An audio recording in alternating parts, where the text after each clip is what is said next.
போன்ற கன்னித்தேன் அவள் பேர் சொல்லி தித்தித்தேன் அது ஏன் என்று யோசித்தேன் அட நான் எங்கு சுவாசித்தேன் காதோடு மௌனங்கள் இசைவார்க்கின்ற நேரங்கள் பசி நீர் தூக்கமில்லாமல் உயிர் வாழ்கின்ற மாயங்கள் அலைக்கடலாய்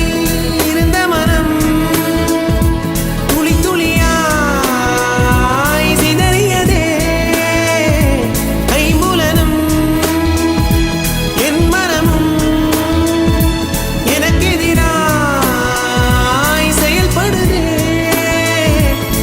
விழி காண முடியாத மாற்றம் அதை மூடி மறைக்கின்ற தோற்றம் ஒரு மௌன புயல் வீசுதே